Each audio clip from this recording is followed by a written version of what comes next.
It's a Track Stitch podcast brought to you by Palmer's Garden World. Coming up, viewer mailbag spectacular. We are the People's Podcast, and we are fielding questions from all over the globe. We tackle those, all that and more. But first, as always, Track Stitch Band. Champion, Rohde is bearing down on top of Ngugi. Ngugi digs deep and he's got no ball. And Andrew Lloyd wins it up. Récupéré ensuite chez lui au Maroc à Ifrane. On a la Web, il est parti à la Web, il a tenté le coup du siècle là. Oui, Surprendre tout le monde. Oh, oui, ça...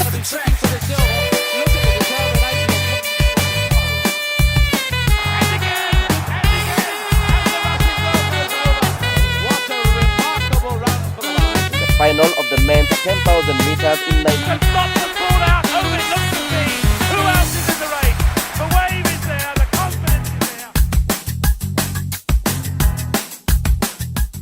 Recording the podcast, it is October the 18th here on the west coast of the United States. October the 19th, where Shane Rohde is in Auckland, New Zealand. Deo, looks like you are coming to us from the new Lateral Lawyers location on Shortland Street, downtown Auckland. Yeah, which conveniently doubles as the Track Stitch Studio Mark II. Yeah, it looks pretty awesome there, man. Congratulations. I was just saying to Liam the other day at work that it's funny when you bring clients in and they're like, this is really nice. Yeah, that other premises was pretty shit. And I'm like, and it's like, none of them say it when you're in the other place. That's like when you have a partner and no one likes them. And then, and they don't say anything at the time and they go, oh, I'm glad you broke up with her. Yeah. Yeah. Although you do have to be careful on that one, though, because if you go too early and they get back together, you exactly. It really Ultimate stitch up. Yeah, ultimate stitch up. Hey, so things a bit quiet in the world of track and field. Track basically wound down, at least in the professional sense, on the European circuit for the year. We had the Chicago Marathon last weekend. I don't know how interested you were in that one. I think for us, probably not overly interested, right? No, we're more of a niche. Yes. Track is a niche anyway, so we're like niche. Like right. you have to get in behind things authentically that you're really into, and yeah, it's a bit ho-hum for me. I mean, it was a good run from the American guy. Yes. Man. I was going to say, yeah, Conor Mantz, US record, 2:04.43. He beats the record of Ryan Hall by about 15 seconds. Of course, that was done in an era slightly different in terms of footwear. So I don't know. I don't know where you stand on that one. Good performance, though, by Mantz to run under 2:05. Yeah, it's about all I've got to say on that one. Kiplimo, 2:02.23. I mean, just a bit of a stock standard performance now at a marathon like Chicago, which is pretty quick. Went out extremely hard. Kind of an interesting one there too. I don't know if you saw the interview that the Let's Run guys did with him prior to it when a certain topic of doping was brought up. There was a little tap on the shoulder. That's going to segue nicely into one of the questions I know we have. But yeah, just interesting situation there. Do you want to just do that one now from the mailbag? Yeah, let's get into it. Let me rustle around in there and find it. Oh, shout out also to Facer Geyser. I don't know if I'm pronouncing that one. 2:14.57 in the women's race. Pretty good performance there anytime you run under 2:15. Let's get into some viewer mailbag questions. So this one here comes in from Rick. We may or may not know this guy. Rick, question was, if a manager or coach has multiple athletes test positive for drugs, should the manager be held accountable and banned the same way a company is held accountable for the actions of its employees and as agents of the company? There you go. Got it out eventually.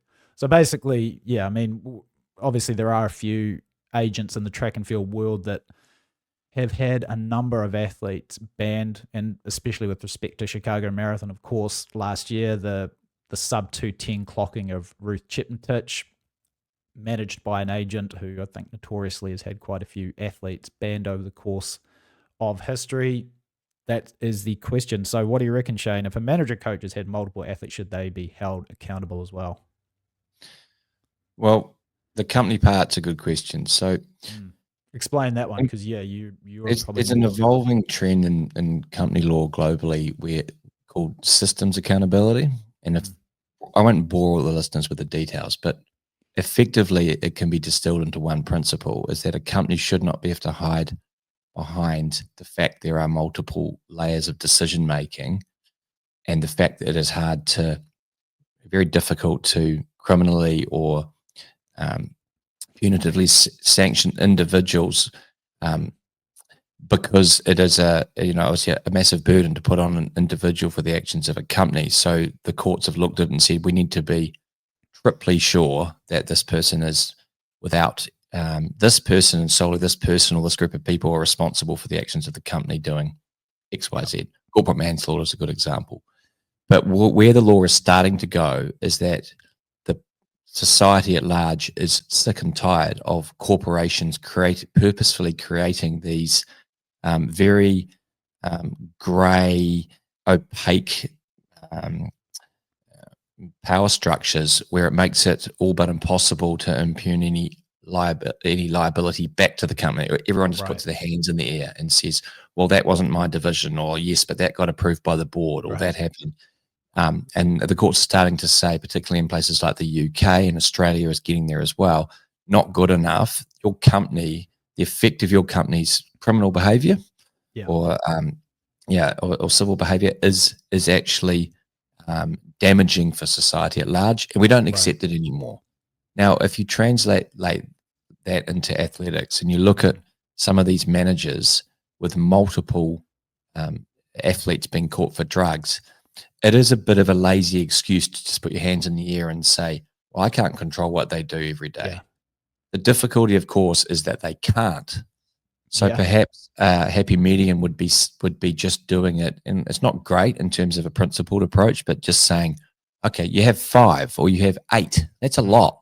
And once you get to that point, there's going to be an inference that you must be involved, or at least tacitly look the other way.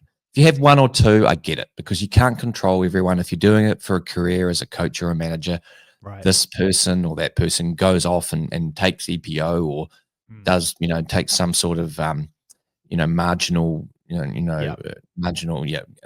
type of drug.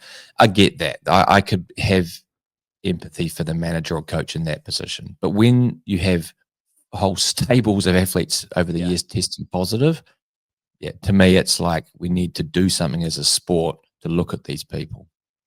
Yeah, I mean, I think basically what it boils down to is over the course, we needed to obviously get to this point over a period of years where multiple sort of infractions under a certain agent started to add up. Because for the longest period of time, you got to remember, before the AIU actually came in, the Athletics Integrity Unit, we've spoken about this on the pod before, about just how awesome that has been, especially with respect to catching. Let's just use Kenya as an example, right? About how Kenyan doping positives have just exploded over the last sort of 5 to 10 years. And that is almost solely because of the AIU and this, this informant system that they have where they're really getting in. You see how difficult it is to actually catch athletes before they've actually, a good example is what we're just talking about with Ruth Chipnitich in the marathon, is that she ran under 2:10 for the marathon. There's no way that she was not cheating to run that kind of performance, but they didn't catch her. The only way they did is when they had the AIU sort of basically trailing her after that performance, where they were like, oh my gosh, we just had, this absurd performance. And that's how they were able to get her. And so to your point, it's only in this, it's a very new situation, I think, for world athletics, in that now we are starting to see, a really high frequency of athletes being caught, or a higher frequency, and you can attribute them to those managers. So in the past, these rules, which probably didn't need to exist, right? Because there just weren't that many people getting caught. Now, as you're having a higher volume of athletes being caught, attributed to agents or coaches, maybe you do. I mean, not maybe. I think you do, because it is clearly becoming an issue, right? I totally agree. And I think the reason why it is, I was thinking about that in the little car ride down to work to do this fabulous podcast with you, is that because track, it's a niche sport. There's not a lot of money in it or global eyes on it. You have a situation which allows nepotism to really flourish. given it's Yeah. a tiny pool of people who run the sport. Right. So it's effectively their mates. They'll all know each other, and it's often for human beings. We don't change as a person or as an organization until the pain of staying the same outweighs the pain of changing. So if they all know each other, and you know, with World Athletics and these managers and the meets and all that, and these guys have access to these top talent, and they're entrenched in these communities where they're mining this talent, bringing them to Europe, and they're racing. It's very hard for them all to go, actually, let's just get rid of all these people that are doing this. And you know what? It sounds cynical, but my bet would be you get rid of people for, say, multiple infractions, and then someone else will go into Europe because they're very vulnerable. These potentially, particularly these African athletes, they go in there and they charm them, they give them X, Y, Z, they make them promises for their families, which would be a very, very alluring if you're from third world countries. So I don't know if even just banning these people with multiple infractions would really have the desired effect. Yeah, but at least it creates. It's always about incentive versus disincentive. That's a word, right? I mean, because right now they're just like you said. There just seems to be so many layers between. You know, it's so easy as an agent or a coach just be like, "Hey, I've got no idea," and then you could turn around and say, "Well, why don't the athletes then, speak up for themselves and say, no, it was this person, this person." I mean, I think there's still a kind of a dark underbelly in the sport that we don't really know about, especially when it comes to, athletes from Kenya, African athletes. I think it's just a really sort of kind of interesting situation. I'd love to know all of the details about it, even though I don't. I mean, I've come across little tidbits of information from people who have been, for example, AIU informants and have been in and around that. But I think there really is just a kind of very complex structure that we don't really know about. And it's almost like, on The Wire with all the Baltimore, drug dealing crews. I feel like it almost works a little bit like that, right? There are almost, you've got those guys at the top who just, like Avon Barksdale and Marlo Stanfield, who like separate themselves with so many layers that it's very, very difficult to like pinpoint anything on them. But I think to your point, it's probably about time that World Athletics just took a more hardline approach, because in the short term. Oh, and here's another thing I was thinking about too. The reason probably why they don't do this is because there's a limited amount of money that World Athletics and the AIU have to actually go after the athletes, right?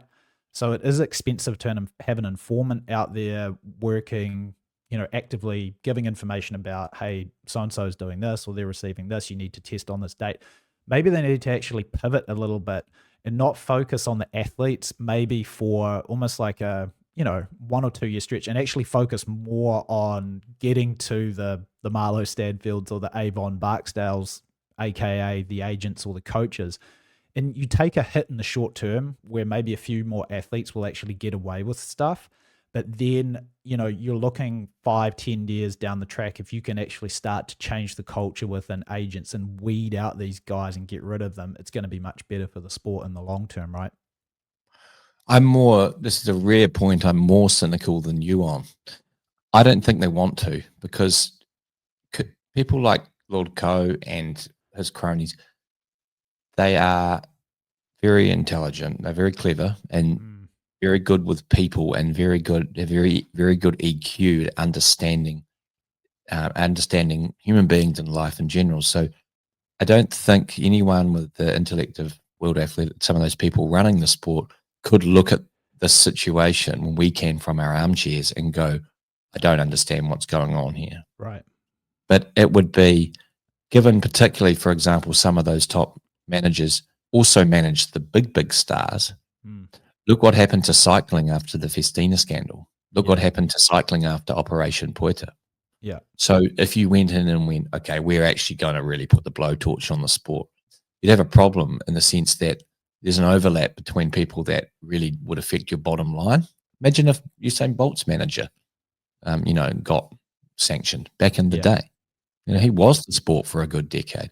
So it's tricky. I'm not saying they don't want. Okay, I'll wind that back a little bit. I'm not saying they don't want to, but it would represent an existential threat to the sport, at least in the short to intermediate term. And when you're a governing body and you're charged with making this sport successful and attractive, it'll be like reporting or narking on yourself when you have a company for a compliance breach. Yeah. You don't have any real incentive to want to do that. So you try and manage the situation. That being said, I think just to get back to the actual basis of the question from Rick, I think we're both in agreement that it probably is time to start looking at at least a way to start creating a disincentive for agents and coaches to do this, because right now it just seems like all of it gets pinned on the athlete. It's kind of crazy. I mean, we know there are agents out there who've had multiple big name athletes go down over the course of the last decade, and it is extremely frustrating to just see the wheels keep turning and there be absolutely no accountability on that level. How is Ruth Chinetich running to 09? Right. Exactly. She's the most glaring example or product of that ecosystem. She's not doing that. Well, even if there's no provable link between the group, just tacit, effective acceptance of the fact, oh, well, she did this, and the attempted distance until the next stooge comes along as a product of that program. So it's not good anyway for world athletics. You're right. Yeah. Oh, well, let's see. Fingers crossed. Should we move on to a more positive topic here? Okay, this one is from Phil, right? Phil asks, this one is a little bit more for our New Zealand viewers out there. Shout out Sammy Maloney, the biggest fan of the Track Stitch podcast. Super fan. If we ever had a global headquarters, Sammy Maloney would have the life member park, at the golf club when you pull up and you're really annoyed. There's only one park left. Yeah. Okay, so this question comes in from Phil.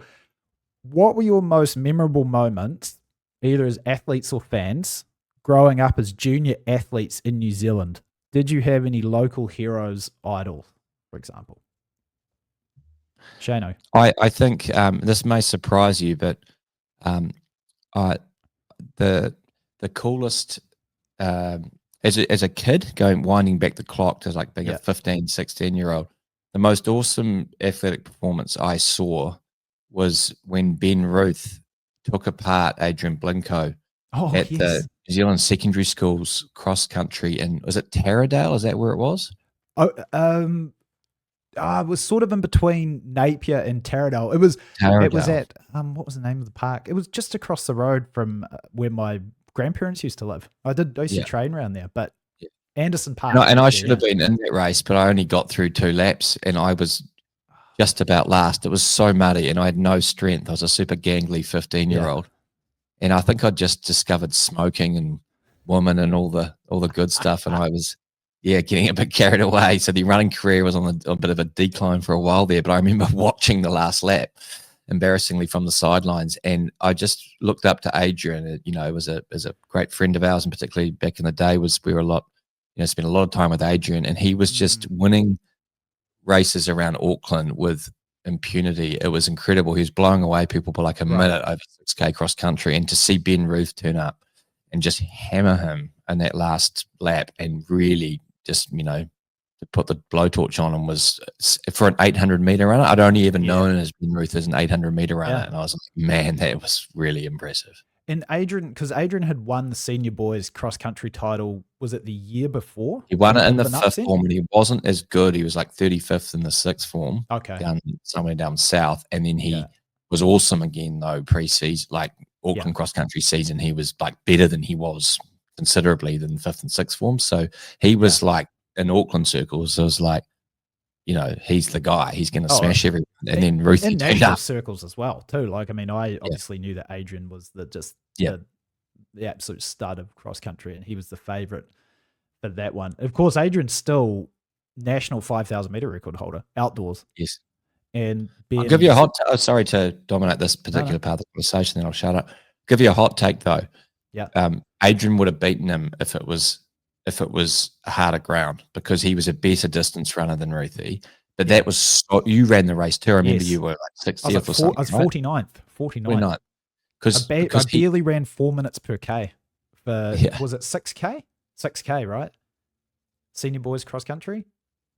Yes, it I was. thought you were 49. I thought you were 65th. Maybe No, I'm I wrong. don't. I Maybe I'm think I may confusing have it. just snuck inside the top 50, but I was way back. But you remember then how muddy it was. Oh, Now, God. that played Awful. much more into like VO2 and your sort of muscular as opposed to cardiovascular strength. And Ruthie was strong and tough. And I think that if it had been more of like a US style cross country race, I think Adrian with his better threshold would have ran away from him. But the fact it was so muddy, it turned almost into a bloody obstacle course. Hey, so just in another one, I'm thinking that you were involved in. You and Scopesy went over to that Grand Prix final in Melbourne in 01, right? Tell us Yeah. about that, because that's a pretty awesome. That must have been an awesome memory for you guys. Yeah, and that really inspired me to get down into the low 150s. And after seeing these guys in the flesh, seeing that they're human and watching little things that they did, like in New Zealand when I used to warm up as a junior, we'd all warm up so close to the race and then just be exhausted on the start line. And I watched like Hisham and Lagat and all that. They warmed up miles before the race started. And then they were kind of just jogging around on the spot a little bit, good 15 minutes. So I took that away from that. Al Garouge ran 3:31 in Aussie. He had Gat and Noah Nen. It was only a year later from the Olympics, stalking, the whole way. That was super cool to watch. Scopesy shook Scopesy's hand. Old bloody male model Scopesy. They thought he was someone involved with the sport because he had this PR handle, and he was shaking Liam's hand. After a while, Liam let it go, and the guy was Hisham kept shaking, thinking, "Who the hell is this guy?" Olga Yegorova was there. Remember her? She just had her EPO positive test. I know just after that. Who else was there? Andre Borzakowski and Buka, right? Borza was there, and Andre Buka. I think Buka won. He gave us the old thumbs up. We're watching him like very eager little beavers in the warm up area. Andre Buka won They went through in like 1:21. I thought, well, that's not very fast. And they ran like 24 something for the last two. It's like a 55 first lap and 1:45 at the finish. Yep. That's awesome. One of the greatest kickers of all time, Paul Beatok, won the 3,000. Again, they went through in an absolute crawl, and he came home in about 25 seconds over the last 200 in lane 3. That was cool. That was awesome. What about like for you growing up in Auckland? I mean, I grew up in Napier, so I was kind of very much detached from sort of the main power base of New Zealand running, because a lot of New Zealand's best runners at this point in time are up in Auckland. So for me, like I would only read about guys like Robbie Johnson and our mate PC, Phil Clode and Alan Bunce and all these kind of guys, and even like, Phil Spratley and Mark Turner, Mark Tonks, like these guys that I could only really read about them, but you were around them all the time. I'm sure you'd see them at like meets and everything. What was it like for you there? Like, how did you revere those guys? Because like I thought they were all awesome back in the day. Like, for me, PC was just like I know I'm being 100% serious here because we're mates now, but like back then PC was just like this, multiple time national champion, and he'd run at the world champs and the Com games and everything, and he would dominate sort of the Marley series or the Smoke Free series. What was it like being up around those guys like all the time? Well, I need to get back in PC's good books after saying Robbie would beat him 3-2. Phil was the best, aesthetically most pleasing runner to watch. Watching him and run out at like Papakura and the Marlies or Smoke Free he had a beautiful rhythm, and he could just light up that last lap of any race. It was awesome to watch. So he was my favorite runner to watch in the flesh. Robbie was more nuggety and tougher. And could just grind people down. I saw him run some great races. Alan Bounce was another with just awesome fluency, and if he ever could have stayed healthy and kept it together, I think we would have had another like global 1500 contender, because he was just such a awesome looking runner to watch. And you got to remember, Alan Bunce came back, multiple injuries, some other sort of issues in terms of keeping himself together, and he was quite old. Like thinking now, like we're 44, 43, like he would have been like sort of mid 30s, or he was quite old for a distance runner stand for that era. And he would come back and he ran like 28:20 or 28:14 at Zadok. Exactly. And it's only he was really more of a makeshift distance runner. He was really more a miler, right? But he missed that window. But to think a guy could come back when they're quite old and run, this is before everything went crazy in terms of times of shoes and wave light, to run 28 low as a more of a 1500 meter runner. We're talking about a former. He had your record, didn't he, before you in the 800 as a schoolboy? Yep. So he was awesome, and he was a lovely guy as well. And they all were. They're all different. Took about 5 years to get more than hello out of Robbie, but once you got in with Robbie's about as loyal and a nicer guy as you'll ever meet. But it was cool. And like I've had my addiction problems in life, and being like sort of mid-late teens, I started to get into the partying and that. But then we met people like Robbie, and we met people like Phil and Buncey, and they accepted us and set positive examples at a time where you could have gone either way. Yeah. And like having that influence and wanting to be like them and training and going to the Olympics and all that was a massively like net positive effect on 5 or 6 of us around that time, that were juniors. So it was a cool period of my life, and I absolutely revered all those guys. I remember being at the Marley series in maybe 97 or 98, and I'd run in the pre-program at this point. I think I ran like a 1500 or something like that. So I wasn't in the main program. And I just remember watching the 5K, and I think Adrian was in it and Robbie was in it, maybe Alan, Jonathan Wyatt. And it was actually like a really nice night there in Wanganui. There was a fairly decent crowd in the main stand up the home straight. I think maybe that night they ran 13:30, like low, which at the time I was just like, oh my God, 13:30 just seems so good for like a 5K. And I've got this vision. Yeah, Robbie won it in 13:30 odd, and he turned the screws on Alan Bunce in the last sort of 600. He put the blowtorch on him, and Bunce, he ran 13:32 on the comeback, which is awesome. I remember standing, it was kind of it was on the first turn, at the apex of the first turn, because that was like where the entrance to stand. I remember standing there up against on lane 8 and just watching those guys come around, and they were covered in sweat and just moving so nicely. And I for some reason, it's just one of those seminal moments that I've got stuck in my head. Just that image of those guys coming round, starting to wind up. I'm like, oh my God, this is cool. And it's so funny, these little moments of inspiration where you're just like, oh, we can do this here in New Zealand, and I would like to be out there one day.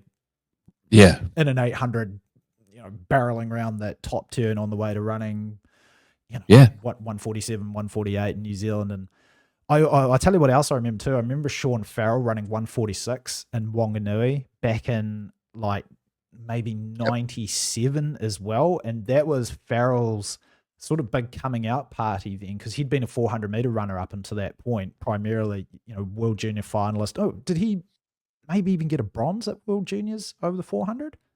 I think you're right. Did. Yeah. So, and obviously New Zealand record holder at 46.09 for a very long period of time. And he'd made this move up to the 800. And I remember him running 146 in New Zealand. And I was like, oh my God, that just seemed crazy to me that someone could run that quick. And I just remember that as being like a really sort of inspirational moment. And then Farrell obviously became a guy that I would always check the results and sort of aspire to be. He ran those two great 800s. He ran those two great 800s within a week or two of each other. In Australia.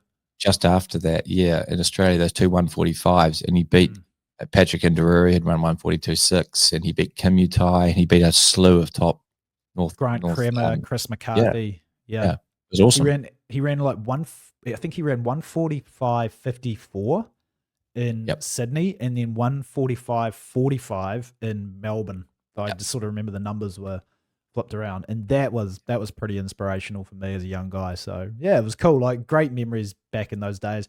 Like very different experiences for me and for you. You were around those guys all the time. You'd see them at the Domain and down at Mount Smart and everything. For me, they were almost like more folklorish kind of figures, because I only ever got to see them at like a nationals, and so or I mean, I think I told the story I'm not sure if we even published this podcast about the that famous 800 meters, well, not that famous, but up at Bays in that Super Provincial Championships where as soon as the gun went off, the rain just torrential rain hammered down. It was at Bays, and then after the race, Phil Clode, PC, came up to me it said to me, it was something like, oh, good run, young buck, or something like that. And it was almost like being anointed a knighthood by by the King of England. I Passing of really the was torch. exactly. I really was like, oh my god, like Phil Clode said like good race to me. I mean, it's just funny now because we're all mates and we hang out and we bust each other's chops and stuff. But really fun growing up as an athlete in New Zealand. Yeah, It nice. was wicked. Should we go on to another question? Yeah. Okay, this one's from Sanjeev, right? So potential viewer from the subcontinent, maybe. He was like, guys, did you like the new season calendar with the World Championships as the final event of the season? What were the good things and bad things about that? Did you like it, Shane? I did. I think we've talked about this on an earlier podcast. They needed to space where the Diamond Leagues were better. Having them so close to the World Champs window, people were opting not to go because you remember you were an elite athlete yourself. You don't want to be racing full tit all the time in the last 2 weeks before a championship. You just save your mental and physical energy. So hold on, did you like the World Champs as the final event or not? Yeah, no, I really did. Okay. But I think that the Diamond Leagues should have all been in a more congested period and should have stopped, for example, 4 or 5 weeks out, because then the stars would have raced them and then had a break. Yes. And then by having them in those last few weeks before the championships, you had a slew of those top people not competing, which thinned it all out. No, I agree. Yeah, I agree with that, but I'm going to disagree with you. I did not like the World Champs as the final event of the season. I think just because you do have a long calendar. I mean, I think it was also bad luck with the whole Grand Slam track situation. Just nothing to do with like the issues that's had, but the fact that it was so early in the year. So it meant a lot of top athletes were basically racing since the beginning of April and trying to manage it all the way through to a very late World Championships in the second week of September. But I'm a little bit of a traditionalist in this way. I feel like I like the World Championships almost at like the 2/3 of the season point, and then I like that the athletes could come back after the Worlds and run like those sort of final 3 or 4 big meets and have the a season climax Grand Prix final, Diamond League final sort of thing afterwards. So I don't know, like I'll go against you on that one. I didn't quite like it. I feel like the World Champs sort of I used to agree with you. Yeah. But I was thinking about it when I read the mailbag question from Sanjeev, and I thought to myself, last year, and I'll preface this by saying possibly last year and this year, with the back-to-back-to-back championships, everyone was just getting tired. Because remember back in the days, like Zurich, and there'd be great performances there after the World Champs. So perhaps you are right. But last year, I just remember thinking that those meets after the Olympics sucked and everyone was kind of running tired, and it was like all those 1,500 guys, to their credit, were queuing up. And it was all kind of like, oh, well, Cole had won the Olympics and they're just running 3:29. They're all tired. I don't know. I'm not like real vehement or bullish about my position on that, but I just don't think in theory it's a bad thing to finish with the World Champs. Everyone's exhausted. They go home and they start again next year. No, I mean, I think maybe the solution is somewhat in the details, because it just, all you're wanting to do is you've got to find a calendar where, we've mentioned this so many times on the pod, the sports key events, like the real big showcase events like Zurich, like Brussels, like Paris, like Oslo. I know Oslo is always traditionally earlier in the season. They have got to be they've just got to be great events, right? And we remember back in like that late 90s period when it was like just every event there was awesome. It was 800 Kip Keita going for it, 1500 Al Garouge, 5K Gebrselassie, steeplechase Kip Denui. It was just absolutely loaded. On the women's side, it was, Maria Mutola, Greta Zarbo, Sonia O'Sullivan. It was just star after star after star. And it seems a little bit diluted now. And I think like whatever the calendar is, there's got to be a way to make sure that you preserve the integrity of those meets. And then I do think though that the sort of like a Grand Prix final or a Diamond League final is a really nice complement to a World Championships final, but you've got to find a way that is extremely meaningful. And maybe I'm holding on to the whole, the El Garouge Morcelli great battle at the Grand Prix final of 96 and sort of the emotion behind that one. But I feel like those kind of events or those kind of races are sort of massively contribute to sort of the season as a whole. So however you find that balance, I don't know, but I'm sure we could talk about it. I think the way to find the balance, and this is cynical, but in my view, realistic, is all the sports that are the best product in the world to watch have either a governing body or an organization that is unequivocally the event. For example, the NBA, right? The Tour de France. Football, it's club stuff. The World Cup is more of a gimmick, really. Let's be honest. I know there's a history attached to winning World Cups, but all the money's in the club stuff. I need to find a way where there is unequivocally like one series of races where all of those top stars, and unfortunately in the culture of 2025, that's a money thing. And so I know Grand Slam track tried to be that, but it failed for reasons we outlined the other day. I don't think it necessarily couldn't work, but it didn't. But you need to get all these people, like you just said, to race each other for what is perceived as the biggest accolade. Okay. Yeah. No, I agree. Okay. Yeah. Sort of that's a really interesting one to maybe think about more. Is like how, maybe we'll come up with a game for the quiet days of the European winter here, where maybe we put together a proposal of how we should do it, since we think we know everything. But yeah. All right, moving on. We've got a couple more questions. We're looking pretty good for time here. This one comes in from Olivia, right? If Sydney McLaughlin also moved up to the 800 meters, who would be better, her or Femke? And obviously this was a good topic because we discussed in depth Femke's move up to the 800 last week. This is actually quite a good question. If both of them committed to the 800 now, who do you think? Let's say we'll give them 24 months, right? A little bit of a sort of a time to prepare and get used to the new distance. Who do you think would be better, Shane? Until Sydney ran 47.7, I would have been pretty comfortable saying Femke Bol. Femke.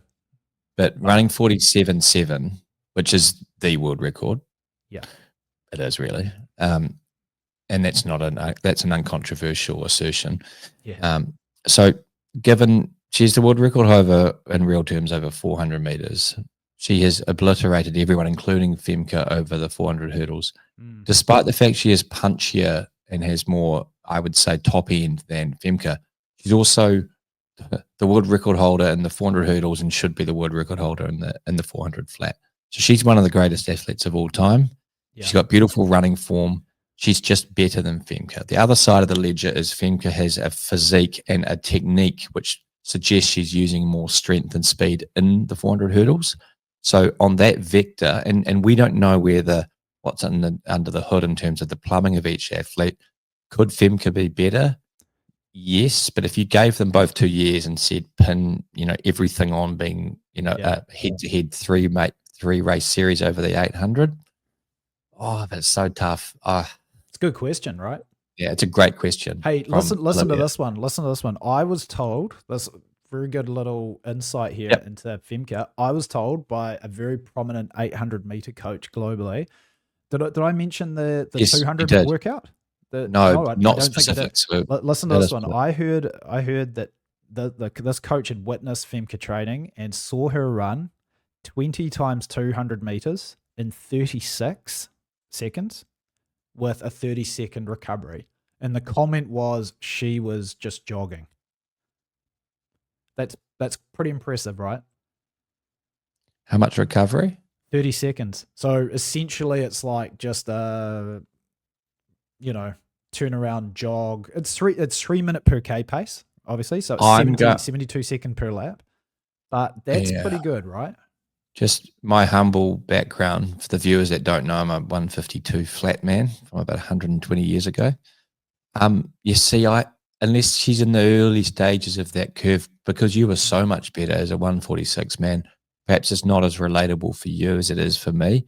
I'm going to go out and disagree. I'm going to say that's really ordinary. I don't think, for really? example, like I wasn't just because it taps more into say 5K, 3K strength. I was only like a probably 8:30 run. I never really ran when I ran 15 minutes of a loaded hog, which was notoriously probably 100 meters short. So I wasn't a strong runner. I had a reasonable basic speed. Even if we say she's, not going to ever run 152 flat, but going to run 154, 155. I remember some of the sessions Chris got me to do. I think we did 20 a few times, but it was more often say 15. And it was never 30 seconds, but we definitely did it with like 45 seconds.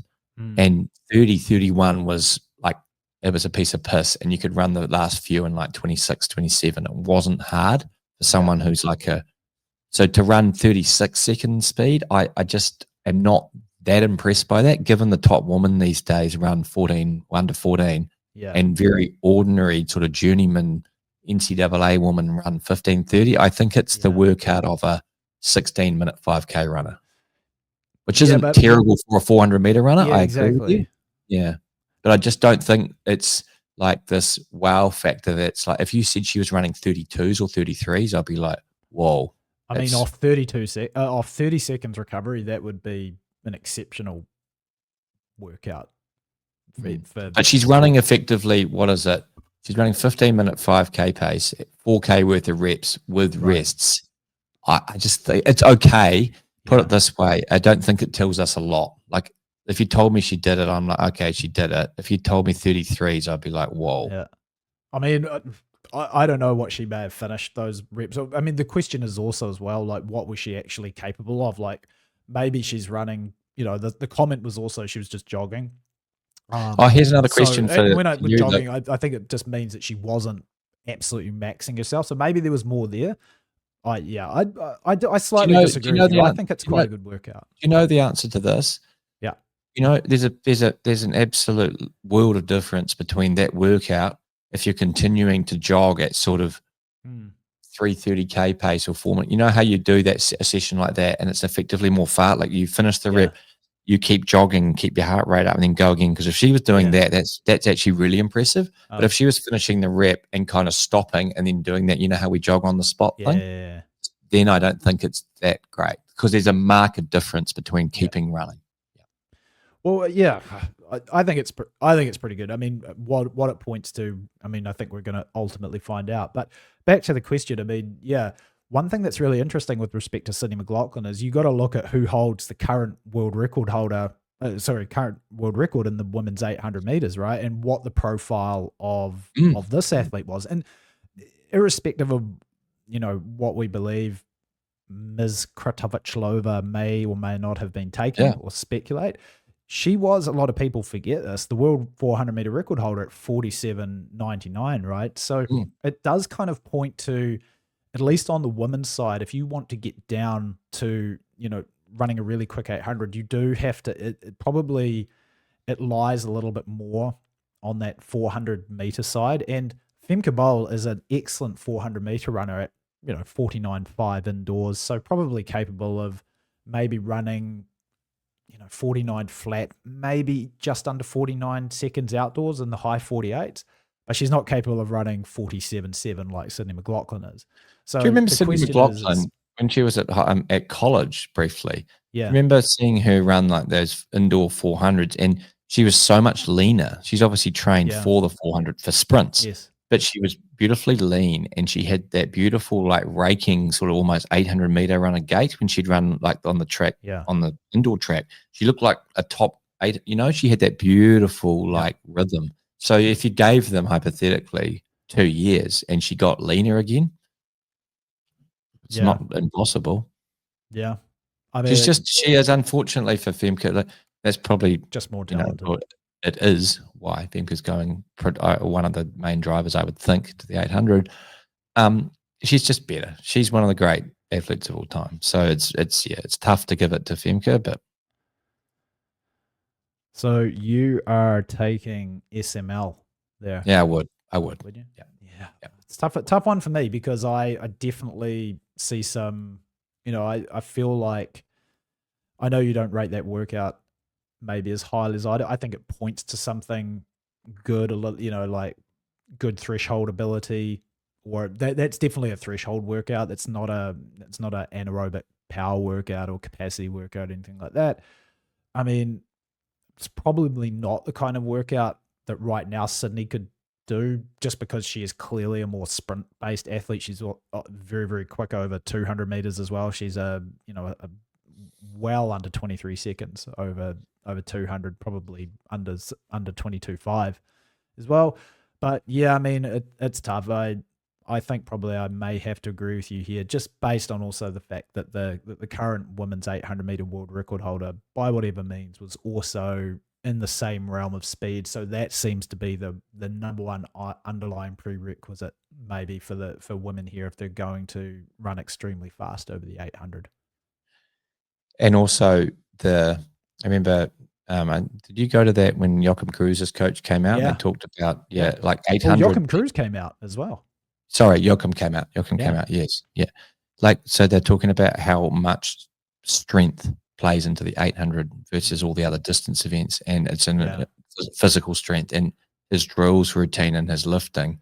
And the fact that Edward Moses allegedly could do a whole lap of, high knees, of high knee drill, which if you do it for like more than 50 meters, just about die. Yeah. So Sydney running, even if she is a more sprint type running, like has that world record on the 4 hurdles. And women, there's a reason why there's been a lot of like drug positives in, say, women's weightlifting, sprinting, cycling, etc. Is that the women are weaker physically, and that part of society doesn't come for me for this. It's just factually true. They're weaker. So the drugs, in terms of the strength boosting drugs, have a stronger effect on women. So if she's in an event which requires a lot of strength and she's the queen of that event, it's not a leap to think that wouldn't translate into the 800.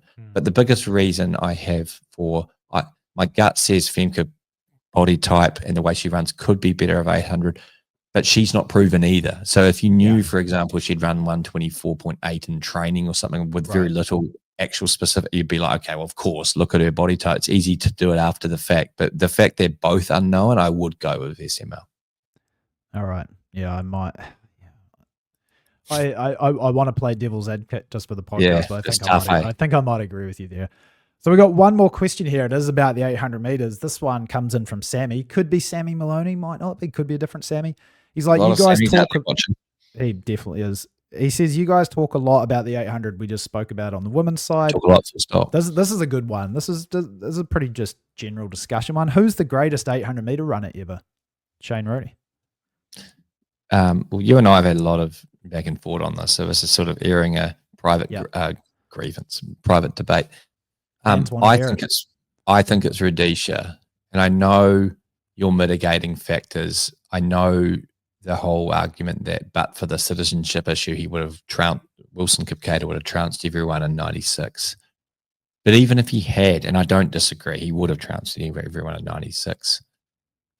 Rhodesia won back-to-back Olympic titles, and Wilson wasn't.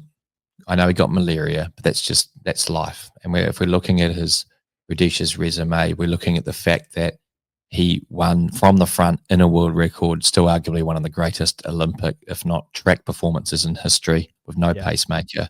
Then he came back when he was 4 years older and not physically the same, and showed a lot of intellect and judgment to execute a race which was completely different to running from the front. Yeah, I just think, and I think that nostalgia can cloud our judgment of Wilson was our guy. Obviously, he was your hero growing up. You were amazing as a junior and went to the Olympics and ran with him. A bit like if you'd watched, say, Jordan growing up, and you will not accept LeBron as better. Not that I think that, but that's a similar comparison. However, the caveat on my position is I think it's a coin flip. And if you wanted to tell me why, which you're about to, that Wilson's better, I would be like, am I? You jumped to conclusions. Maybe not, because I wouldn't be aghast at that suggestion because it's not like one of those ones where you're like, oh, really, no way. Because I think it's pretty. Well, I mean, we're also not talking about another guy from our from the land of the long white cloud, a back-to-back Olympic champion over 800 meters, Peter Snell. I mean, he has got to be up there as well. Though again, slightly different era. I'm I don't want to say I want to discount athletes ever. I mean, Rudolf Harburg, right, ran 146.4 back in the 30s or the 40s, which was just 1304, wasn't it? Oh my god, it's incredible. Crazy, eh? Yeah. But Shane, I actually don't disagree with you, and I agree that David Rudisha is the greatest 800-meter runner of all time, and that's not a hot take at all, because I think that would be the default answer that a lot of people give.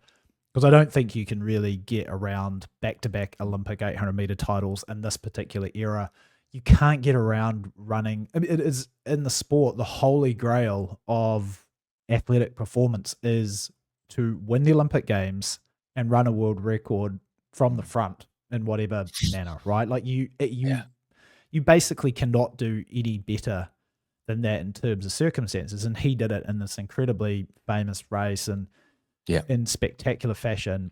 And then, like you said, to back it up 4 years later when he wasn't the same physically and sort of still kind of outguile those guys who were younger and hungrier. I think it's absolutely David Rudisha. And I think the other thing too, well, how many world titles? 2 world titles for David. I think, was it 2011 and 15, because he missed 13, right? Yes, that's when Mohamed run. But here's the but. This is a really interesting one, because you talk about this, like this topic in sports is just a classic, right? The greatest of all time. Who's the greatest? And I think there is a distinction between the greatest of all time, right, which is encompassing a number of factors. It's not just your ability. It's like, what races did you win? How transcendent were you in the sport? All these other factors, and just pure ability, right? And I think then for me, my answer is, I think David Rudisha is the greatest 800-meter runner of all time, but I think Wilson Kipketer is the best 800-meter runner of all time. And I'm just saying best in terms of pure ceiling and ability, because I still can't get out of my mind, or I still can't get past the fact that he ran 141.24 going through in 48.3 for the first lap, which I'm not even sure if David Rudisha, if he went out and, you held a gun to his head and was like, you got to go out in 48.3. I don't think Rudisha would have run 141.2 in that race. I think he would have, capitulated somewhat and not run as quick as that. So I feel like in terms of, as well, when you look at the way that those guys won their races, David was extremely dominant when he could get out the front, dictate the pace. Not so good in slower races, even though he did win that 2015 final, which was a little bit slower.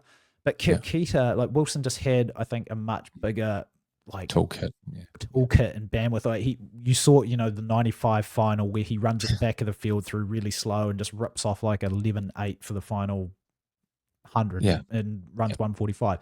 Then you saw what he could do 2 years later in Athens. In Athens, in that 143 race after the World Champs. I mean, there are just other races there in that golden period of 97. There's a crazy race in Monaco. Do you know the one I'm talking about, where he runs like 24.8 in a 142 in a sub 143 race? And you showed me just that. Races where I'm not the other quite thing sure too is, like, David had that. Rudisha was vulnerable when it wasn't that flat tick the whole way. Yes. As an example, I don't really believe he could have beaten Sepeng in 99. Sepeng was awesome in 99. Well, it's just, it's one of these patterns that we also see with the bigger guys in the 800, is that they don't do very well with pace changes in race and changes in speed. And this is where Kipketer, who was a much smaller guy, lighter guy, he's almost like a greyhound versus a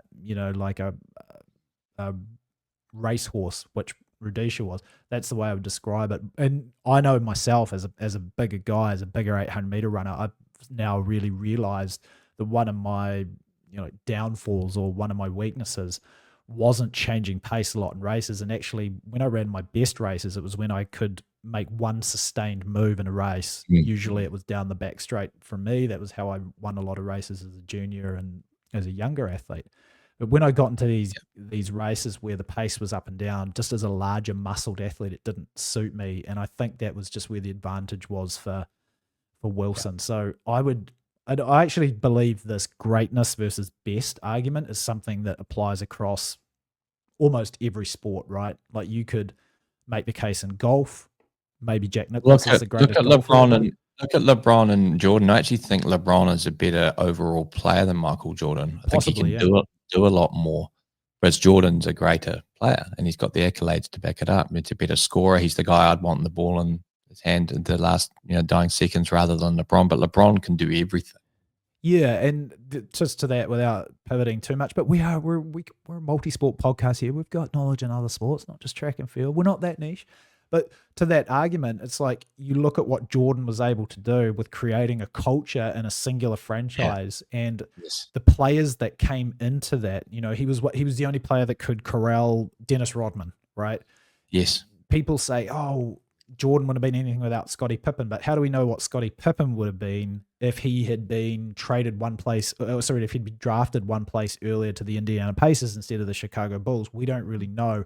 What we do know is that players that came through that system in Chicago under Jordan, whether you like him or not, he was able to create a culture that got the best out of them. I don't think you could quite say the same about LeBron, who, famously, when things weren't going well in Cleveland, went to Miami. When things sort of died out in Miami, went back to Cleveland. And then when things weren't going well there, went to LA. And so, I think that's probably the argument that I would make and say that both of those guys, which I think we're in agreement that they're kind of on a plateau slightly above anybody else, maybe even our countrymen. I'm personally more of a LeBron fan than Jordan, and I think a lot of people don't remember, because that's just what us as humans do. The same way that Ali was actually incredibly popular with the popular culture at the time for the whole stance on Vietnam. And Jordan was really hated too by a large section of the population when he was the GOAT, or when his playing days, best player in the league. Yeah, and people just tend to hate people who are good. So I just when I watch LeBron, I just think he's incredible. But I think Jordan's a greater player. When people want to say Jordan's number one, I have no problem with that. I don't really care. It's like sort of irrelevant to me. Yeah. No, I know, because it is obviously very difficult to take guys across era. And even though like David and Wilson were pretty equal in their, they didn't come along, 20, 30, 40 years apart. They would, they never got to race each other. Wilson obviously retired after 2004. Rudisha didn't come onto the scene really until 2009. There's enough gap there that there's just that mystery factor that you'll never quite know, but it's a great one to talk about. But, I think I mentioned my conversation with Kip Keita back in 2004 at the Olympics when I asked him about that race in Zurich, and he told me that they wanted to go out in under 48 just to see what would happen. I was like, oh my God, this guy's just an absolute maniac to even contemplate that. But the crazy thing was he actually had, at his peak, he had the ability to do that, because I still think it's the most impressive physiological effort I've seen in 800 meters was Kip Keita running that first world record off such an insane pace, like low 23 through 200, 48 through. Just you look at the splits and you think, man, if you were to apply this today with a little bit more race execution logic and wave light, there's conceivably he could have run 140.5, 140.6 that night in Zurich, and then you're in a situation where maybe nobody ever touches that record, because we're certainly struggling to even get to under 141 now. It's an interesting parallel with cycling in the Armstrong Ulrich era, and Lance himself admits Ulrich was the better athlete, but I've heard anecdotal evidence of Armstrong riding like a preseason, like a Paris-Nice or something like that, or a Liège-Bastogne-Liège, and riding up the side of a hill and on the phone sorting out all the exactly what tires and bike saddles he wants and moving stuff around, and even Pierre Ballestier, who said in that book about Lance, he said, I don't like him, I don't think he's a nice guy, but most people underestimate the sheer intelligence and capability as a human being to put together being Lance Armstrong. It's impressive, it's incredible. It's the same, I think, at the moment with Pogacar. We've got a guy who's kind of a blend of both. Like he seems like he's got the Armstrong levels of like intellect but also the freaky athletic talent, on a level with maybe the greatest we've ever seen. Like Lance himself has said on a podcast that he thinks Pogacar is the greatest. That he's going to be the greatest when all's said and done at the end. And it's hard to disagree with the variety of races he can not just win but dominate. Yeah, and certainly right now he's got a case to be the best, like just cyclist, and that's what Armstrong was talking about. It's like his toolbox, his tools right now are just better than what anybody has shown over the course of history. And a little bit of that too is to be expected anyway, as you come into an era where things have evolved in terms of philosophy and knowledge and technology and all that kind of stuff. It's getting, I mentioned golf earlier. It's like Tiger Woods versus Jack Nicklaus, right? I mean, I don't think there's any doubt that Tiger Woods was a better, player than Jack Nicklaus, but clearly the best human to ever play the game of golf, right? But then again, if you brought Jack Nicklaus into the same era as Tiger and exposed him to the same kind of stimuli, etc., around, we don't really know. All we know is that Jack Nicklaus won 18 majors and also the mental aspect to it. Places. Yeah. And, same with Bill Russell in the NBA. Yes, but also the mental aspect. If you've got Nicklaus there within a shot or two of him in the last day of the Masters or something, that and the guy's a winner. Yeah, just there's like with what happened with what's his name, Jonas Vingegaard. If he hadn't had that crash, I mean, would the narrative for the rest of Pogacar's days have changed? Would he have not won the Tour again? And we wouldn't be talking about him as rivaling Eddie Merckx as the greatest ever. There is a lot of fortune and luck and bad luck in life, and people tend to attribute too much to either. They go, it's all talent, and then they go, it's all just luck. Neither of those things are true. Like those guys are all bristling with talent, brimming with talent. Yeah. And then once you're at that level, there is a little bit of fate that determines the final outcome, so to speak, is with the gods. Yeah. Yeah. Yeah. And of course, Vingegaard was unbelievable those years. Remember when Michele Ferrari came out and was quoted as such a smart guy, notwithstanding all the, the allegations of witchcraft and what have you. He is a very clever guy to listen to about cycling, and he said that he predicted it in that tour when Vingegaard won the first year he won. He said that what's his name, Poggy was using too many like test match or like top level efforts on those shorter climbs, and he's not getting a quid pro quo as a result from them, and he's going to pay, and he paid. Yeah. So, Vingegaard lit him up, and now we're talking about, so there's a lot of fortune in these things. Had Wilson not been barred from the citizenship issue, if he trounced that 96 field, it's just too hard. Had he not got malaria? Yeah, exactly.